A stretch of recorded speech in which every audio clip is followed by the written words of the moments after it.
Hello and welcome to HIV Scotland's social media channels and to this long time no syphilis Q&A online session that we're holding this evening for you. I'm delighted to be chairing this information session with a couple of great speakers from across the UK and sexual health world. I'm going to introduce my panelists. We're going to have a bit of a Q&A and discussion about syphilis and the long time no syphilis campaign. If you are watching and you would like to submit any questions, then do tweet us at HIV Scotland, put them in the Facebook comments, or if you're watching on YouTube, comment them on there, and we'll be able to see your comments from us. But let's introduce our speakers. First off, I'm absolutely delighted to be joined by Dr. Will Nutland, one of the brains behind the Long Time No Syphilis campaign. Hi, Will. Hi, it's so lovely to be with you all tonight. Thank you, Nathan, and your team for inviting us to be part of this session. Thank you very much for joining us and taking up your Thursday evening. The next speaker I'm going to introduce is the wonderful Dr. Kirsty Abu Rajab, who's the clinical lead of sexual health and HIV at NHS Forth Valley. Hi, Kirsty. Hello, pleased to be here, and thank you for inviting me. Thank you. It's a pleasure. Thank you for joining us. And next up, I'm going to introduce Dr. Ambreen Butt, who is the syphilis lead for NHS Grampian. And I can't think of a better title than syphilis lead for a health board. Hi, Ambreen. Yeah, hi there, Nathan. Very excited about tonight. Looking forward to the questions. Great. Well, thank you for joining us. And next up, we have Christopher Ward, who works for one of our partners, SX Scotland. Hi, Chris. Hi, looking forward to it. Great. So we're going to get started now that we've introduced all our panelists, and really I want to talk about the Long Time No Syphilis campaign. People will know from HIV Scotland's social media and SX, and also if you're just generally on social media, that you'll have seen lots of great pictures from the Long Time No Syphilis campaign. Will, tell us a bit about where the campaign came from and what it aims to do. Well, Nathan, the team that set LTNS, Long Time No Syphilis, up are the same team that people who are watching will know as being the folks who set up Prepster 5 years ago. And when we started going out and talking to people about PrEP, one of the questions we got at absolutely every single event and conference and community forum we did was, well, doesn't the advent of PrEP lead to a massive increase in sexually transmitted infections? And the rest of the panelists will know that the reasons why we're seeing an increase in STIs is complex. We've been seeing an ongoing increase in sexually transmitted infections for the last 15 or 20 years, way before PrEP was introduced. And to be honest, Nathan, I started getting really fed up with having these ongoing intellectual debates about the relative impact that PrEP may or may not have on the increase in STIs. And I decided, along with Mark Thompson, who's the co-founder of Prepster, that rather than expend any more energy in going backwards and forwards and talking about the relative impact of PrEP on STIs, is that we should instead do something about the increase in STIs. We should use the model that we used for PrEP advocacy and for PrEP education, and take that model and lift it over into STI prevention and treatment. We had a big debate when we started developing LTNS about whether we should just focus on one or two sexually transmitted infections, or whether we should deal with all of them. And we decided that our first step, our first foundation stone, would be focusing on syphilis, and maybe during the course of this evening we can talk about why we've prioritized syphilis as a starting point. Yeah, I was just going to put this question probably to Ambreen. Why is a focus on syphilis important? You know, some people, I've been wearing a Long Time No Syphilis t-shirt for the last year in the most strange places. I was at a conference of third sector organisations, and everyone was looking at me like, why are you wearing a t-shirt that talks about syphilis? And that's exactly the point, you know, to try and talk about syphilis. But why, Ambreen, is it important that we talk about syphilis? And most importantly, one of the questions I get asked is syphilis coming back? Is this virus infection that we've known from historic times back with a vengeance. I mean, it's much less common than infections like gonorrhea and chlamydia. So when it has been rising year upon year in Scotland and actually UK wide, it's a bacterial infection. And I guess the reason why we're focusing particularly on syphilis is because of the long-term sequelae or the long-term, impact it can have on an individual if it's left untreated. Also, an infection kind like syphilis can promote transmission of HIV. So if you were co-infected and you didn't know that you had HIV, if you have an infection that causes ulceration or causes very active infection, then you're more likely to transmit HIV. So I guess the reasons why we have such a focus on syphilis. But it's also a very easily treatable infection. And that is a really positive thing, that you want to identify the people that have it so that they don't transmit it to others. And it's treated with actually very cheaply available antibiotics.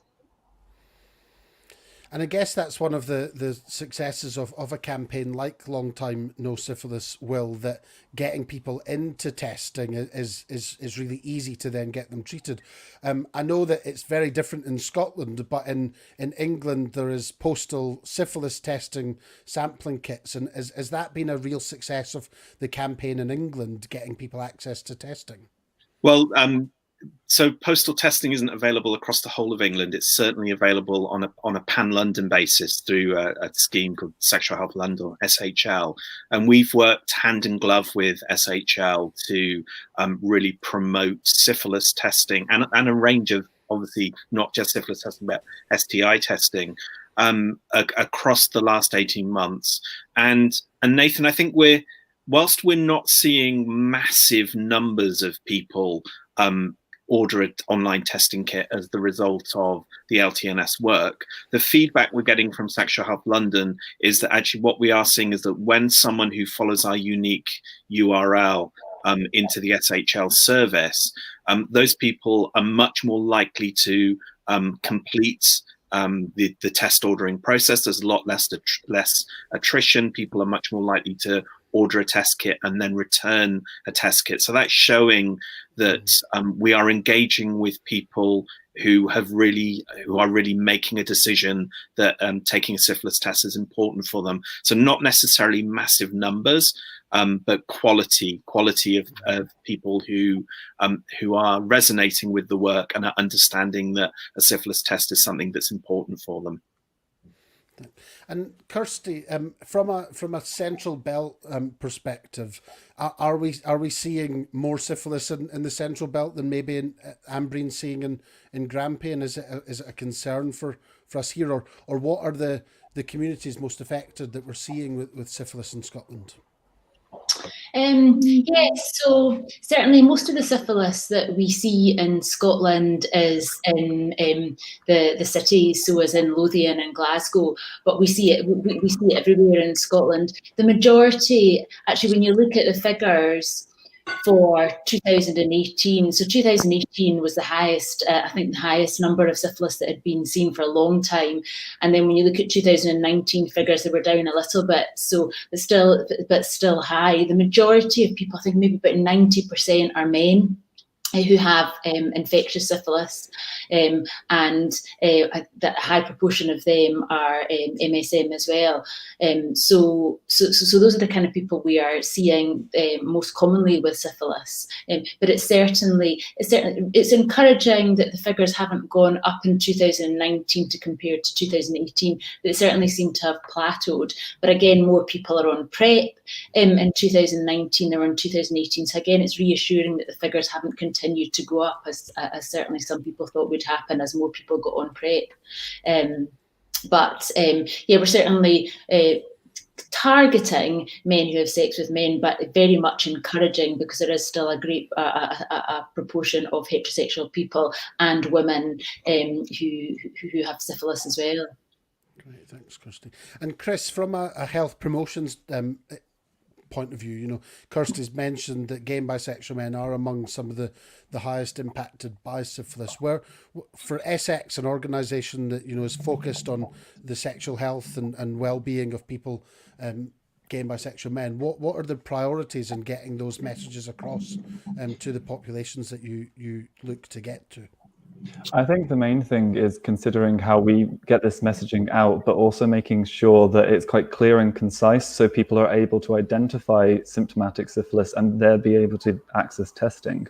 So I think a real success of the Long Time No Syphilis campaign is kind of its user-friendly website and the fact that it has the adaptability of showing that people know how to inform their partners, but also what it means for them.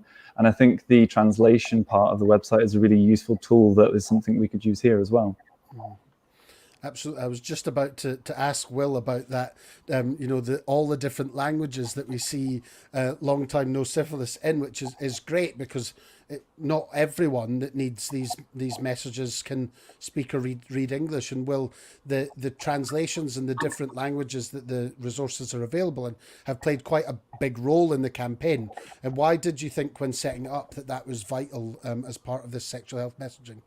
Well, we're a London-based team. We know, in London, amongst gay and bisexual men, who are the people who are most likely to be diagnosed with syphilis, but large numbers of us don't have English as a first language, and so I think it's important that community-based organisations make sure that the information we're putting out is as accessible as possible. So not just the kind of language that we use, but the languages that we use, and we were really fortunate that we have a coalition with London Met University in their translation department. So we actually used LTNS as a live case study for a bunch of their students in this spring when I went along and did some workshopping with the translation students, and they translated all of the content of the website for us. So the benefit for us, because we get the translation done very, very cheaply, added benefit is that all of those several dozen students got to find out about syphilis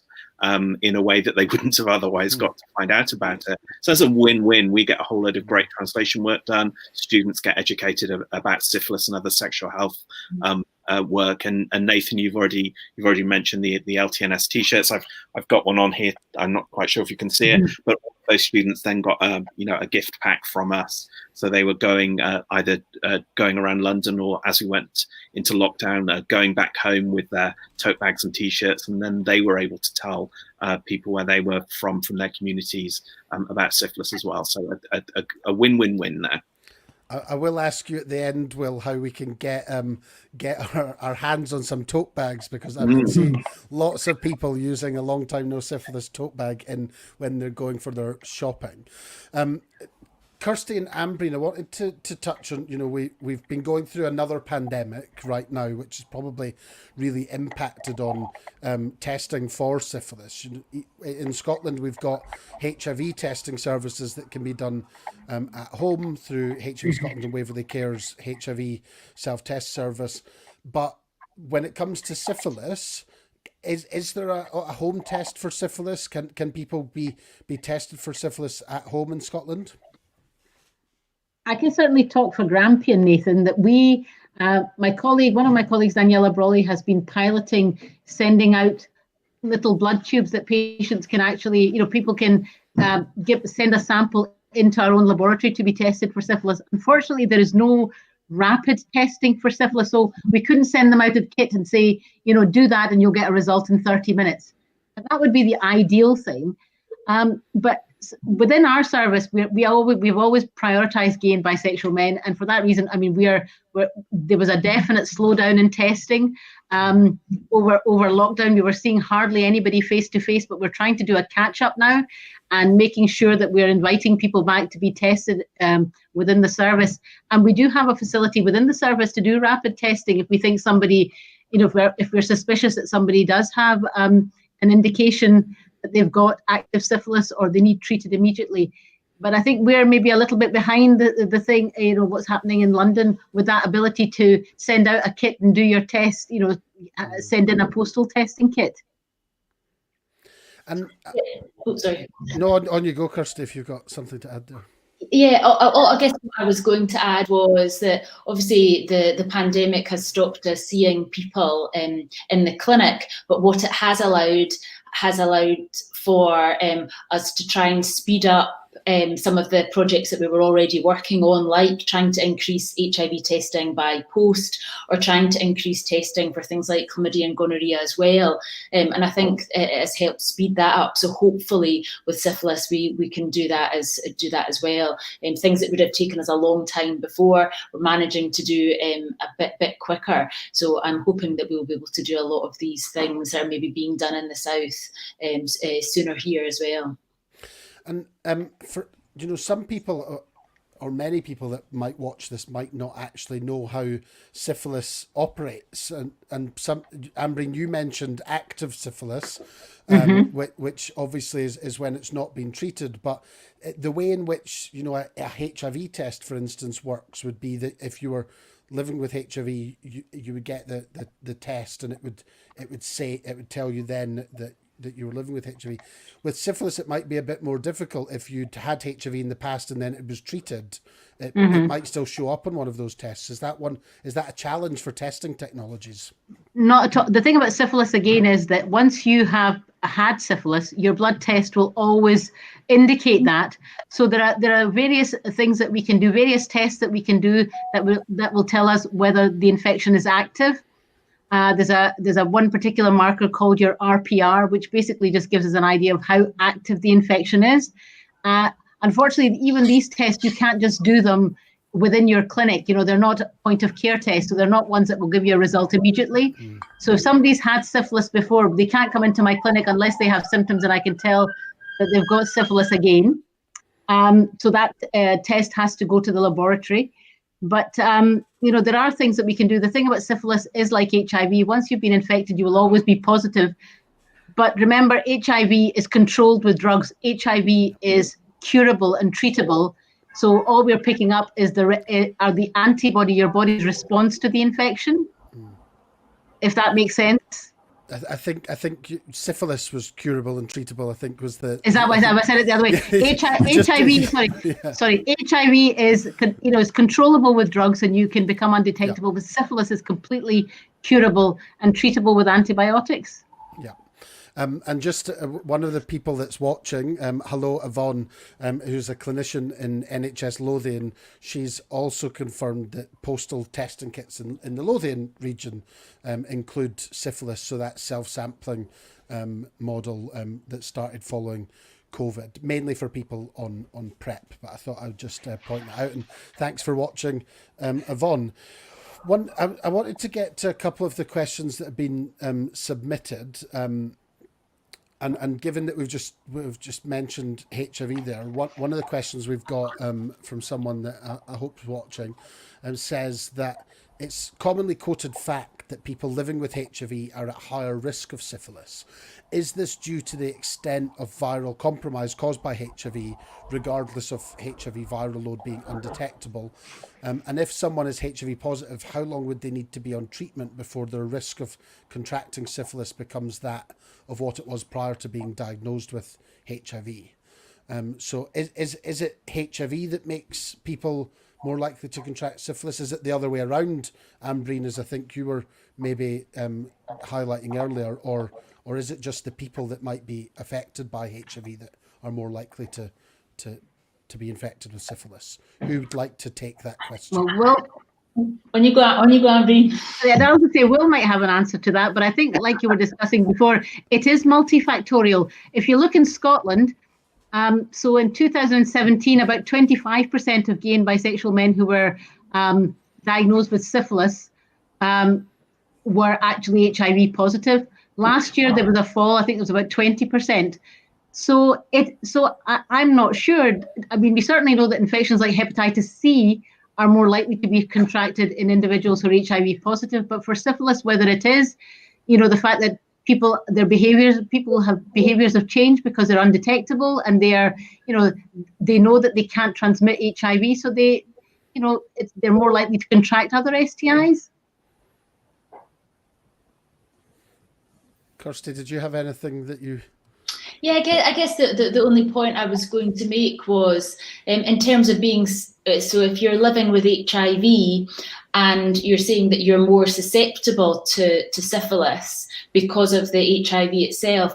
I would think that certainly in very advanced HIV, where people perhaps may have ulceration to mouth or skin, that's going to make you more susceptible to syphilis because of the barrier, the mucosal barrier. But there's very few people who are in that situation now where they have those kind of symptoms because of advanced HIV, because the treatment for HIV will improve your immune system. So I think that's where that would be relevant. So I don't think that counts for a lot of people. So Nathan, I think there's been a lot of research, there's been a lot of thinking around this. In London, we know that amongst gay and bisexual men, if you are a gay and bisexual man living with HIV, you are significantly more likely to be diagnosed with HIV with syphilis than if you do not have HIV. I wish I had got this piece of research up ready to quote, and in the last 48 hours, I've read a new piece of research that was exploring whether being on antiretroviral therapy, living with HIV and being on ART had any impact on your syphilis susceptibility. So this study, multi-country study, looked at large numbers of people living with HIV, those who were on ART and those who were not. And that study found that there is no significant difference between syphilis incidence in those who were positive on ART and those who are not. There was some early suggestion that could there be something, could there be some interplay in antiretroviral therapy that may make someone more susceptible to getting syphilis, and this new research suggests not. My personal view is it's probably much more likely about sexual networks, and that if you are a gay man living with HIV, the kinds of sex that you might have, the kinds of sexual networks in which you are having sex may be making you more susceptible to coming into contact with other people who have infectious syphilis. I think my other caveat to that is that PrEP is seeing changes in sexual networks, and I think that is going to make make it probably more likely that gay men being diagnosed with syphilis into the future is less likely to be so focused on gay guys living with HIV. I think I was just going to add, I think we have data on, so we have published data in Scotland on people living with HIV who have syphilis, but what we don't have published yet is the amount of people who get syphilis who are on PrEP. And I think that information is going to be really, really informative as well. Yeah. And Nathan, I think one other thing that could be playing out in London, although we still haven't cracked this in the London syphilis working group, is that under current British guidelines, Bash and Beaver guidelines, if you are living with HIV, you should be offered a syphilis test at your 6-monthly treatment visit. That's what the current protocols suggest. An audit that was undertaken in London suggests that that's not always being offered at every clinic visit. And certainly some of the gay guys living with HIV that we've spoken to sometimes don't want to talk about sexual health issues with their HIV clinician, particularly if they perceive that they're doing things that they don't want their clinician to necessarily know about. So it could be that some people living with HIV are not getting tested for syphilis as regularly as they might be. And that means that, therefore, if they have syphilis, they're not being treated and they can pass it on to people in their sexual networks. So I think there's something collectively we might want to do about looking at making sure that those protocols and those guidelines are put into practice. Well, we certainly in Grampian try to normalise syphilis testing within our HIV cohort, and we tell them it's something that we do routinely. We do it annually. And also at every consultation, we try and promote the fact that, you know, you're if you're undetectable, you're not infectious, we're not judging you on what you're doing in your private life. We just are doing this as part of your routine testing. So we think we test everybody that comes annually. Brilliant. And Chris, I think that leads quite nicely on to, you know, thinking about the impact of stigma when accessing testing or or services. And Chris, I guess from a sort of prevention, health promotion, testing perspective, what impact does stigma, not just about HIV or syphilis, but in Scotland often about even just talking about sex, have on accessing these kinds of services or prevention information? Oh yeah, absolutely. It's one of these things that it's no sex please, we're British.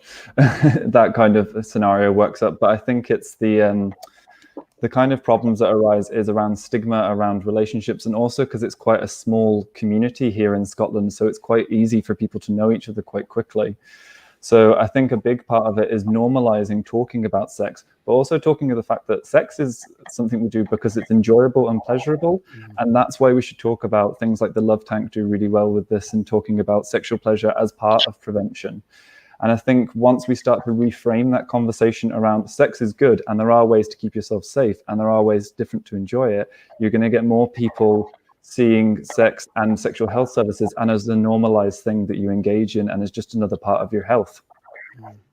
I think that's why I loved the Long Time No Syphilis campaign, because it wasn't saying syphilis is bad, don't have sex and then you'll not get syphilis. It was saying syphilis is something that might happen because you're enjoying yourself and having sex. And Will, was that, I guess, one of the foundations of setting up this campaign and making sure that there was a sex positive angle to it?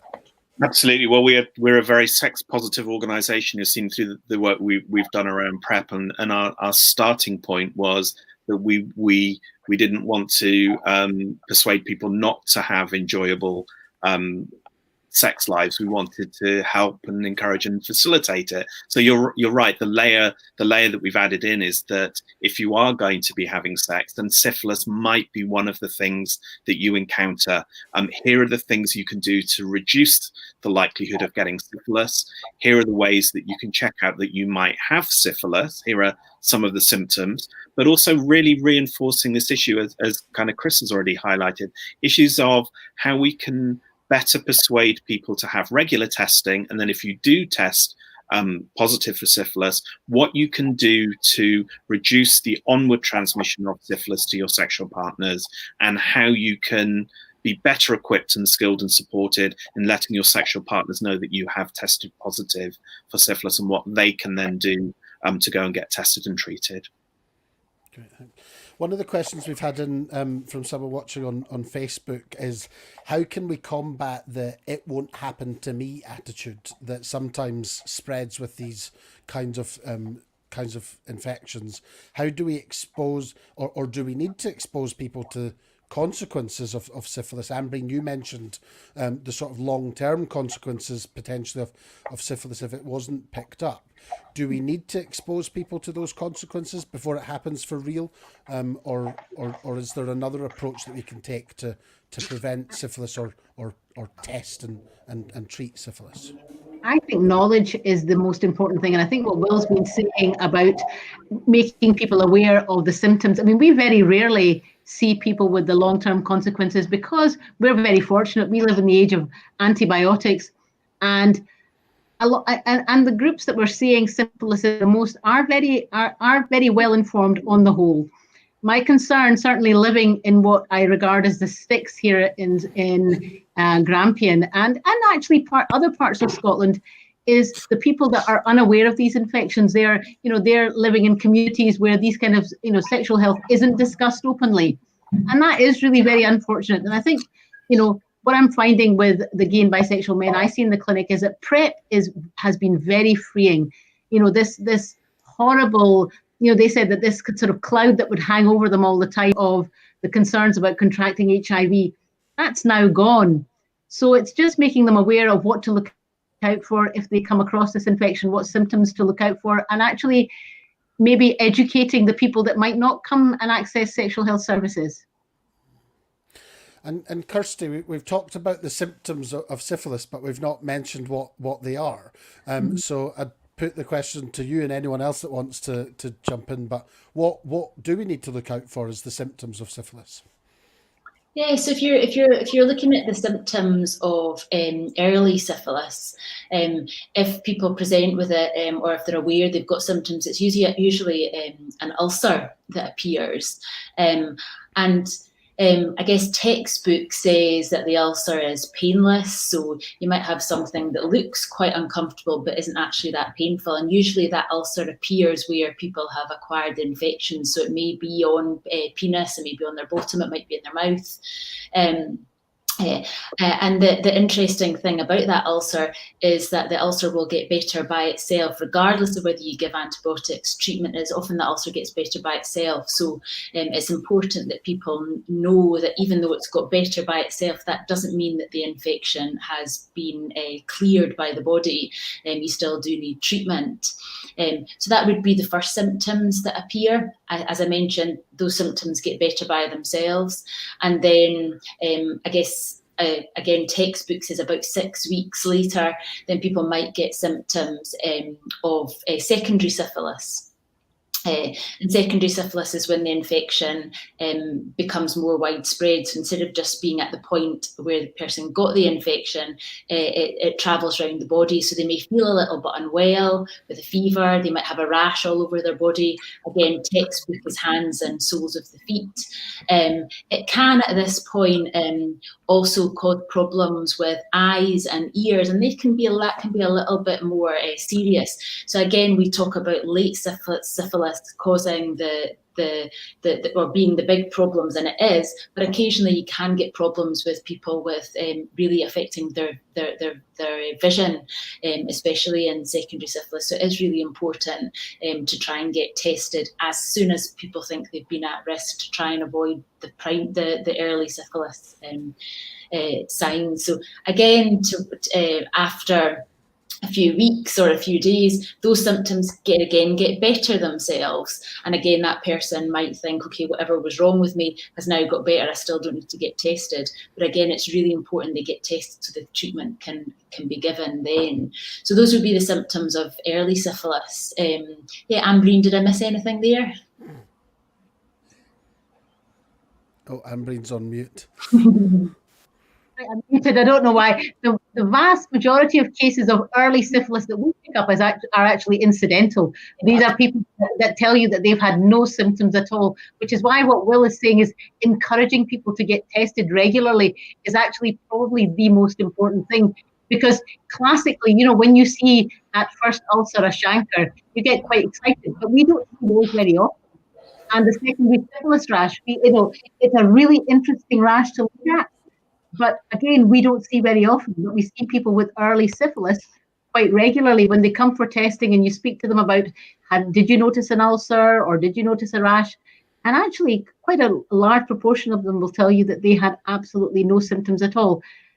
The thing about HIV and syphilis is, what I have found in my own sort of, clinical work is that syphilis seems to progress faster in people who have HIV, regardless of whether they are, on treatment, undetectable with a good CD4 count. And that is the one interesting thing about people with HIV who contract syphilis, that in some it progresses. So where I've seen the eye changes that Kirsty's talking about is in somebody who contracted HIV and then developed the eye problems, or, contracted HIV and then developed hearing problems.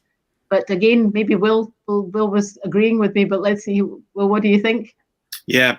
So Ambreen, that's exactly why on LTNS we avoided showing photographs of symptoms. We got some feedback at the very early start of, if you show all these gory symptoms, then people will be much more encouraged to go and test. Well, as you've both indicated, we generally don't tend to see people getting those most gory symptoms that we see in some of these medical books and some of these photographs. But actually, again, the stories that you're telling us chime with what clinicians who helped to inform this piece of work have told us. Vast majority of people who are diagnosed with syphilis either have symptoms that are recognized as something else. So we've certainly been dealing with got something on our website called Syphilis, My Syphilis Stories. And Jamie talks about having a full body rash, and he went to his GP and the GP gave him antibiotics thinking it was something completely different. So symptoms that are misdiagnosed, or people have symptoms but they they can't see them or feel them because they may be inside your genitals or up inside your bum or at the back of your throat, or people having absolutely no symptoms whatsoever. So this is why Ambreen is quite right. Instead of us focusing on spending too much of our time describing those symptoms, instead saying if you are having sex, particularly if you're having lots of sex, then regular testing and swift treatment is the best thing you can do. And is one of the, obviously preventing syphilis would also be a good thing. Is regular testing in addition to other prevention methods? How would people prevent syphilis if they didn't want to get it in the first place? So Nathan, go on, Ambreen, please. No, I don't know. Well, on you guys are going to start talking about safer sex and syphilis, but you go. Sure. So we know from data that if you inconsistently use condoms, particularly if you inconsistently use condoms as a gay or bisexual man, then you are more likely to be diagnosed with STIs, including syphilis. So therefore, it makes sense that if we want to reduce syphilis, one way of doing that is to more consistently use condoms. Nathan, you and I know that the world we now live in means that there are lots of reasons why people don't always consistently use condoms. In addition to that, you can still get syphilis from, even if you are a consistent condom user during vaginal or frontal or anal sex. We know that you can get syphilis through oral sex. We know that you can get syphilis just through there's one case on our website. We talk about a guy who got syphilis through fingering, and actually his sore on his finger was misdiagnosed by surgeons and clinicians, had part of his finger cut out. So you can also get syphilis from skin to skin contact. Only promoting an increasing condom message could be a very, very attractive thing for us all to collaboratively do, but that in and of itself is insufficient to reduce syphilis on the population level of which we're currently seeing. And Chris, from SX's point of view, what do we think is needed to increase testing? We've got a global pandemic. We've not got as much infrastructure as London does, and having those mass postal services. What role does the third sector play in increasing testing so that we can hopefully pick syphilis up, treat it, and drive the numbers down? I think a big part of that is education. As it's been mentioned a few times, it's actually giving guys in the community the tools to understand symptoms around syphilis and actually be able to know that they can access testing for symptomatic people if they actually know what they're meant to experience. But the other thing you brought up earlier was actually the successes of the postal HIV test by HIV Scotland and Waverley Care, which Essex is a service of, and how actually taking testing to people is a really successful way of engaging different communities. And also, I think one of the main ways that different third sector organizations have is the fact that we actually speak directly to our communities, and we can engage with loads of different platforms. In terms of Scotland, you could be engaging with different sexual social apps providers like Grindr to get a kind of message across Scotland, just so people can start to identify those symptoms, but also know that testing is available for you there if you need it. And this is probably a question to Ambreen and Kirsty, but one of the points that Chris just made there was, it's quite easy to get a test if you've got symptoms of an STI in Scotland. Given what you've said, that actually, either most people might not know what the symptoms are, or we spot syphilis before it moves into symptoms. Is that right? Do we need to wait until people have identified symptoms, or is there another approach we could take to find and detect syphilis? I think just now with the problem that we're having with coronavirus is that we're having to triage people because we can't see as many people as we did previously, or we're trying to now. But definitely people who are getting seen are people who are with symptoms, and I guess every health board is at different stages. But after that, what we then need to do is prioritise people who are at higher risk. So even if you are asymptomatic, you still can get tested. But still, I have concerns for that, certainly locally, is that some people who want to get tested just aren't getting tested. They're certainly not getting tested by their GPs just now because they have lots of other commitments. And if the sexual health service can't see them as easily as they were before, that's going to be it's potentially going to be a problem. So yeah, I think we're all looking at that in Scotland about how we can try and see asymptomatic people and not put them or not delay them being tested. Certainly in Grampian, I mean, yeah, we were the same. I mean, we had the same problems that Kirsty's describing, that our HIV and our blood testing just plummeted over lockdown. But we certainly have now, we prioritise certain groups, and we know that syphilis is more common in gay and bisexual men, so we prioritise them. We're seeing, for a while we weren't seeing our PrEP patients. We were giving them PrEP, but we just weren't seeing them for follow-up. Now we're seeing them again. We're trying to do a catch-up, making sure that they've all got up-to-date HIV and syphilis testing. And if somebody, we specifically ask about the sex of their partner. So if we identify people at higher risk, we are much more likely to see them for a brief appointment that will involve being tested for HIV and syphilis. So we're trying to get our numbers up again. So I suspect in Grampian, I mean, we've got a much smaller population, so maybe we find it easier, but our population is spread out over a very large sort of geographical area. So that can be challenging for people to come into the city to be tested. So that actually is more of a challenge for us, which is why we need to move forward with the home testing and sending us in the samples. I know that in at least, I think, 3 of the health boards in Scotland, to try and improve testing in some communities, some of the health boards have vans, and they're going out in them to try and see if we can do increased testing in particular groups. And yes, it's just trying to look at, that's not certainly a new thing, but trying to look at alternative ways of testing, because we know that we're not doing quite as much as we were before.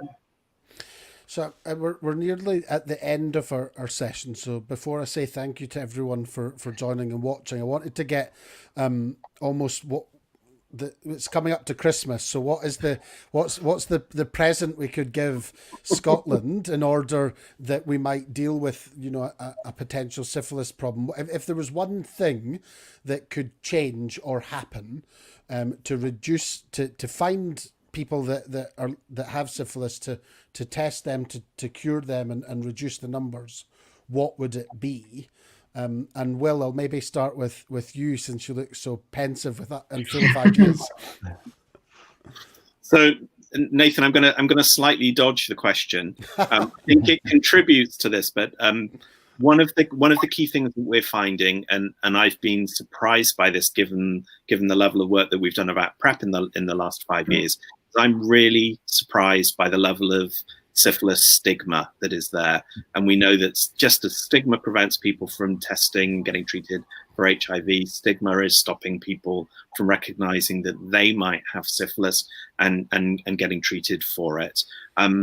I've spent the last 5 years doing PrEP work, and I think we've really moved forward in getting people to understand that the potential for PrEP, including some very, very early PrEP-related stigma kind of narratives.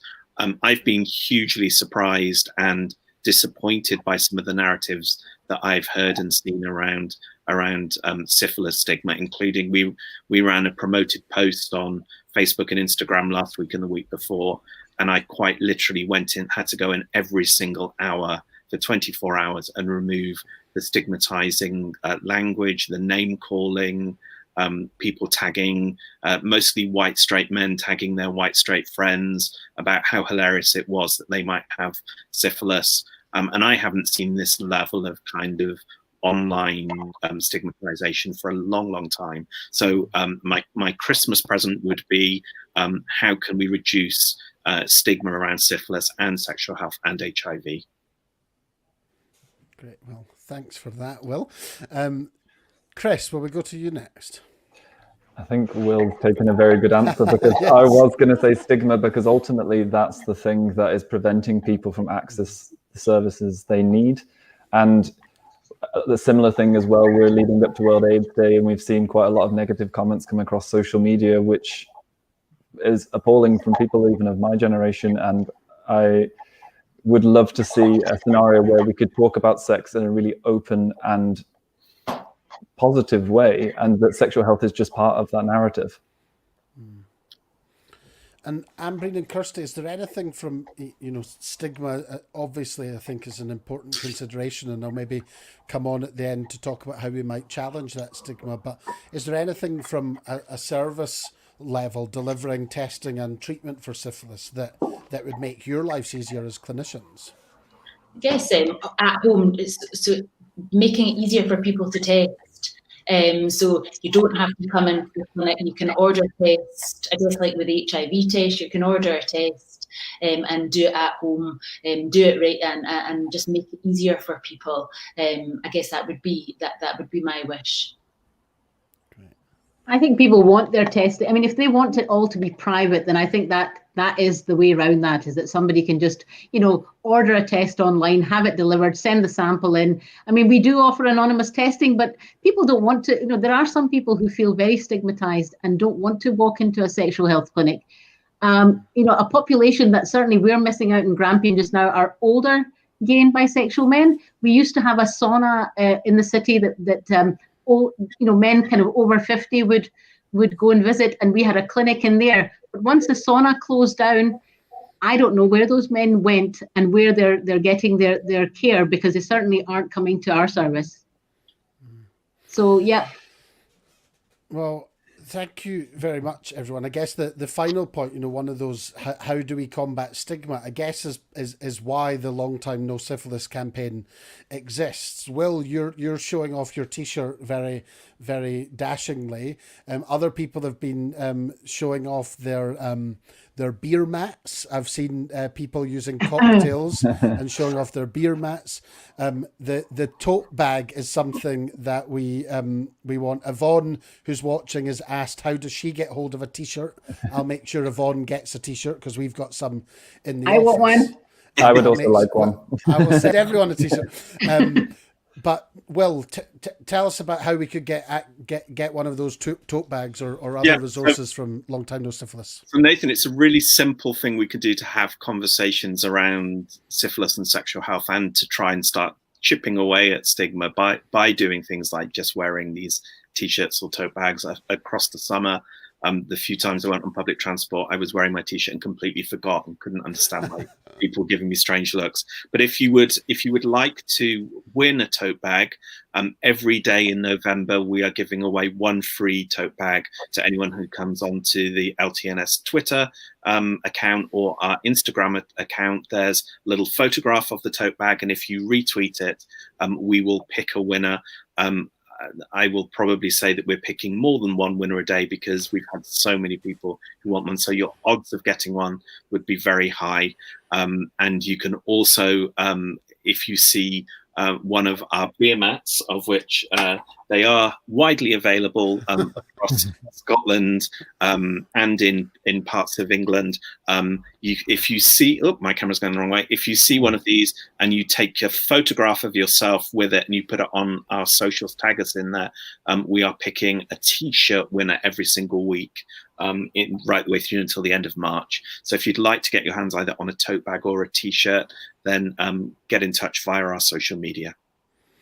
And also, we've been creating a team of syphilis warriors, of people around Scotland with lots of those resources. I know I think we started off with 65 people who wanted to be part of that team to challenge syphilis by wearing a T-shirt using some of those resources that you just showed Will as well. So I'm sure there'll be lots more opportunities from our point of view to be getting some of those resources into people's hands as well. Well, this just is there anything else that anyone, Ambreen, Kirsty or Christopher, that's not been said that you've been itching to say for the last 45 minutes? I don't I'm glad we covered everything you wanted to. I'll take that as a compliment. But it just leaves me to say thank you to Ambreen, Kirsty, Christopher, and Will for joining us, taking up your Thursday evening. For everyone that's been watching, it's been nice to look at some of the comments. And yeah, I'll make sure that all of the participants this evening get a t-shirt, and Yvonne will get a t-shirt as well. But thanks everyone for joining us. If you need any more information about the Long Time No Syphilis campaign, you can see along the bottom the website www.longtimenosif.info is available, and you'll be able to see more information as the months progress from Long Time No Syphilis on Twitter, from HIV Scotland, from Essex and Waverley Care. Thank you so much everyone for watching us, and we'll see you again next time at one of the HIV Scotland Q&As. Goodbye. Thank you.